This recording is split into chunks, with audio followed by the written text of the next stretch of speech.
Em 19 de agosto de 2004, uma explosão nas instalações internacionais da Sterigenics, em Ontário, Califórnia, causou ferimentos em 4 operários e causou grandes danos na instalação de 6.500 metros quadrados.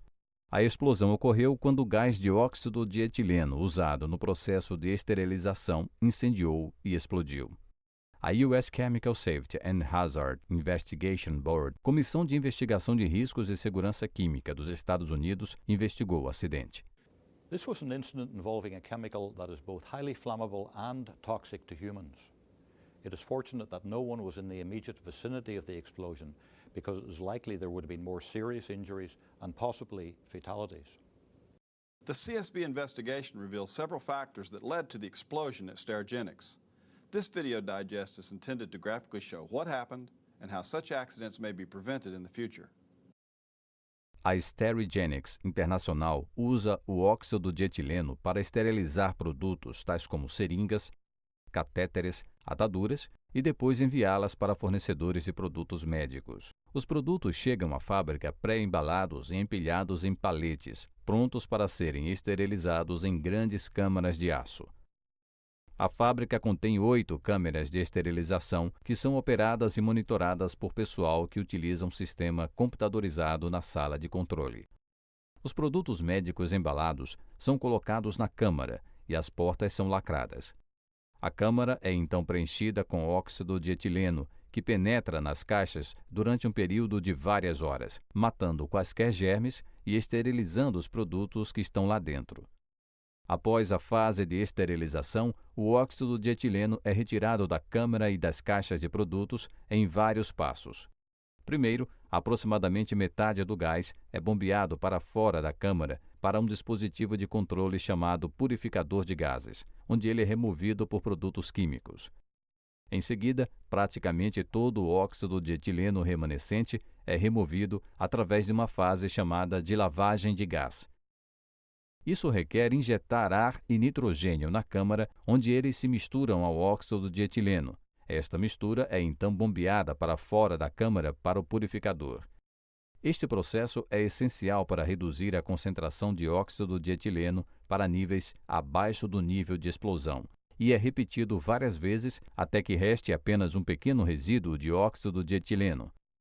Esse resíduo de gás não é explosivo, mas é tóxico. Portanto, precisa ser removido através da ventilação da câmara antes que os operários possam entrar.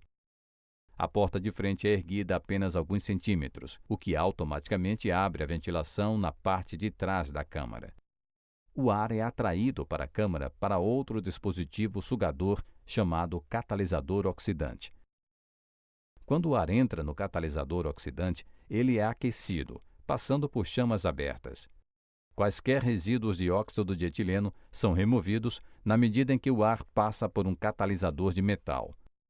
Após a câmara ter sido ventilada por vários minutos, os operadores podem entrar com segurança para retirar os produtos. During the sterilization process, gas washes are key to removing ethylene oxide and preventing explosions. But on the day of the accident, this critical step was bypassed. On August 19, 2004, the computer alerted operators to a possible error in the amount of ethylene oxide that had been injected into chamber number 7. Operators in the control room instructed the computer to abort the sterilization cycle and remove the gas. The system automatically performed the normal series of gas washes, which removed virtually all of the ethylene oxide. Finally, the chamber was ventilated to the oxidizer. Operators then removed the products from the chamber. Maintenance technicians arrived and performed tests, which did not reveal any problems. They then ran a test cycle that injected 120 pounds of ethylene oxide into the empty chamber. And again, they could not identify a problem. As the system performed the first step of pumping ethylene oxide to the scrubber, the technicians asked the supervisor for permission to bypass the time-consuming gas washes. The supervisor agreed. All of them incorrectly believed that because there were no products in the chamber to absorb ethylene oxide, all the gas would be removed in the first step, making the gas washes unnecessary. They did not realize that about half of the ethylene oxide originally injected still remained in the chamber.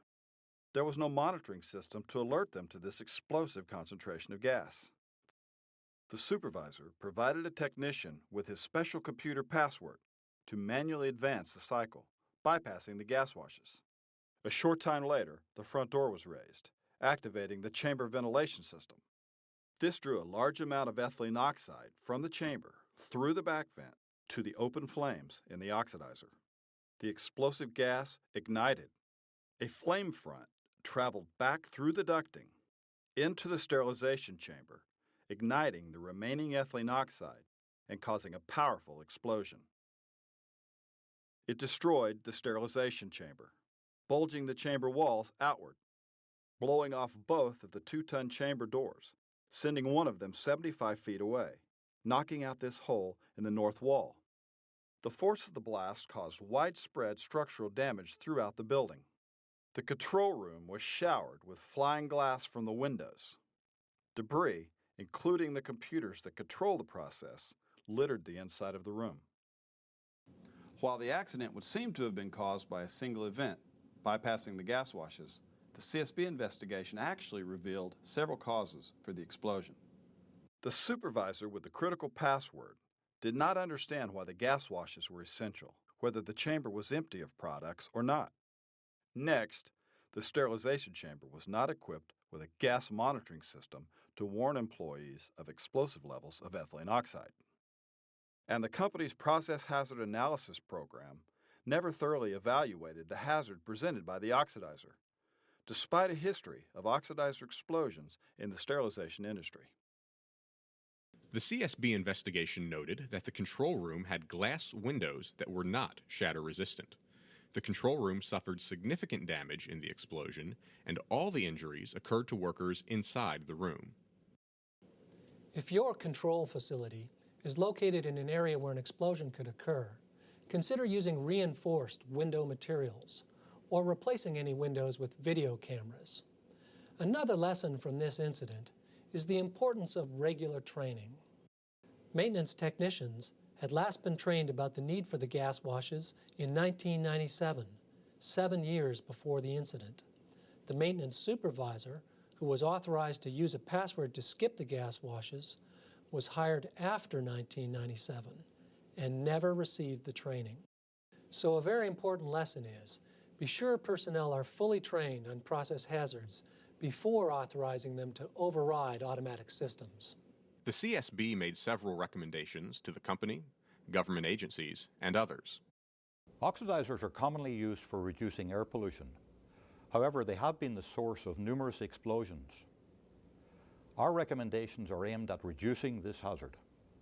Inside an oxidizer, fuel, air, and an ignition source are all present. There is a serious risk if the fuel-air mixture is too concentrated. Facilities with oxidizers should use multiple layers of protection, such as gas monitors, safety interlocks, and alarms, to prevent a single mistake from leading to an explosion.